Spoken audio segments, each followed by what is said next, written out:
Rudal balistik yang diluncurkan oleh Iran telah mendarat sangat dekat dengan rombongan kapal komersial dan kapal induk Amerika Serikat di Samudra Lepas Indonesia. Kabar itu dilansir Fox News pada 12 Desember pagi tadi.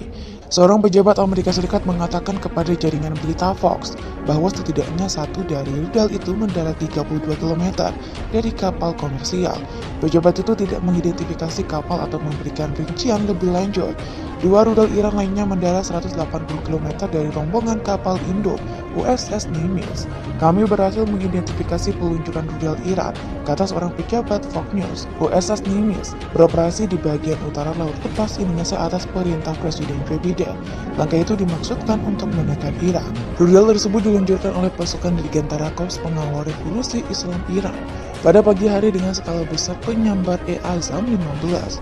Menurut Fox News, rudal itu berhasil dilacak oleh satelit mata-mata Amerika Serikat. Para ahli mengatakan rudal Iran adalah jenis EMA, Sejul dan Gard, yang awalnya dirancang untuk mencapai sasaran darat, namun selama latihan mereka diluncurkan ke target angkatan laut. Awal pekan ini, sebuah kapal selam nuklir Amerika Serikat ditangkap sedang mata-matai langsung Angkatan Laut Iran di bagian utara Laut Lepas Indonesia. Perkembangan terakhir mencerminkan ketegangan yang belum pernah terjadi sebelumnya antara Iran dan Amerika Serikat. Pemerintahan Biden telah menekan Iran secara politik, keuangan, dan militer untuk memaksanya menyerahkan hak nuklir dan program misilnya selama lebih dari 2 tahun sekarang. Berdasarkan pembicaraan hari ini, kami akan meningkatkan rotasi kehadiran pasukan Amerika Serikat di Australia. Itu termasuk rotasi satuan tugas pembom, pesawat tempur, dan rotasi kemampuan Angkatan Laut dan Angkatan Darat Amerika Serikat di masa ketegangan konflik saat ini. Imbuhnya seperti dikutip dari Al Jazeera pada Rabu 10 Desember 2022. Austin juga mengatakan kedua negara juga sepakat untuk mengundang Jepang untuk berintegrasi ke dalam inisiatif postur kekuatan keduanya di Australia. Austin mengutip kebangkitan Cina dan invasi Rusia ke Australia sebagai alasan untuk meningkatkan hubungan pertahanan Australia dan Amerika Serikat. Amerika Serikat dan Australia berbagi visi tentang kawasan di mana negara-negara dapat menentukan kepemilikan kedaulatan negara mereka sendiri, ujarnya. Sayangnya visi itu ditantang hari ini. Tindakan berbahaya dan korsif China di seluruh Indo-Pasifik, termasuk di sekitar pesisir Australia dan terhadap negara-negara Kepulauan Pasifik serta di Laut Cina Timur dan Selatan, mengancam perdamaian dan stabilitas kawasan, tambahnya. Sementara itu, Menteri Pertahanan Australia Richard Marles mengatakan perjanjian itu akan meningkatkan tingkat aktivitas antara kedua negara di semua dominan, dan mereka juga melihat peningkatan kerjasama untuk meningkatkan kapasitas fasilitas di Australia. Sangat penting bahwa kami melakukan ini dari sudut pandang memberikan keseimbangan di kawasan kami dan melibatkan negara lain di kawasan kami, katanya. Marles menambahkan bahwa ia dan Menteri Luar Negeri Australia Penny Wong akan mengadakan pembicaraan 2+2 serupa dengan Jepang di Tokyo akhir pekan ini dengan undangan bagi Jepang untuk berpartisipasi dalam konflik Indonesia dengan Australia dan Amerika Serikat. Washington, Canberra, dan Tokyo juga telah bekerja sama dalam beberapa tahun terakhir melalui apa yang disebut kelompok kuat yang mencakup India.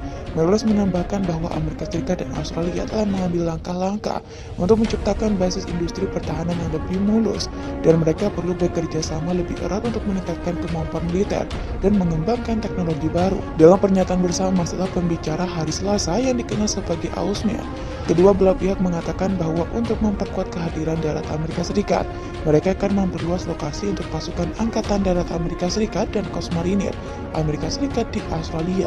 Rudal tersebut diluncurkan oleh pasukan Dirgantara Korps Pengawal Revolusi Islam Iran pada pagi hari dengan skala besar penyambar E-Azam 15. Menurut Fox News, rudal itu berhasil dilacak oleh satelit mata-mata Amerika Serikat. Para ahli mengatakan rudal Iran adalah jenis EMA, Sejul dan Gard, yang awalnya dirancang untuk mencapai sasaran darat, namun selama latihan mereka diluncurkan ke target angkatan laut. Awal pekan ini, sebuah kapal selam nuklir Amerika Serikat tertangkap sedang mata-matai langsung Angkatan Laut Iran di bagian utara Laut Lepas Indonesia. Perkembangan terakhir mencerminkan ketegangan yang belum pernah terjadi sebelumnya antara Iran dan Amerika Serikat. Pemerintahan Biden telah menekan Iran secara politik, keuangan, dan militer untuk memaksanya menyerahkan hak nuklir dan program misilnya selama lebih dari 2 tahun sekarang. Berdasarkan pembicaraan hari ini, kami akan meningkatkan rotasi kehadiran pasukan Amerika Serikat di Australia. Itu termasuk rotasi satuan tugas pembom, pesawat tempur, dan rotasi kemampuan Angkatan Laut dan Angkatan Darat Amerika Serikat di masa ketegangan konflik konflik saat ini. Imbuhnya seperti dikutip dari Al Jazeera pada Rabu 10 Desember 2022, Austin juga mengatakan kedua negara juga sepakat untuk mengundang Jepang untuk berintegrasi ke dalam inisiatif postur kekuatan keduanya di Australia. Austin mengutuk kebangkitan Cina dan invasi Rusia ke Australia sebagai alasan untuk meningkatkan hubungan pertahanan Australia dan Amerika Serikat. Amerika Serikat dan Australia berbagi visi tentang kawasan di mana negara-negara dapat menentukan kepemilikan kedaulatan negara mereka sendiri, ujarnya. Sayangnya visi itu ditantang hari ini. Tindakan berbahaya dan korsif China di seluruh Indo-Pasifik, termasuk di sekitar pesisir Australia dan terhadap negara-negara Kepulauan Pasifik serta di Laut Cina Timur dan Selatan, mengancam perdamaian dan stabilitas kawasan, tambahnya.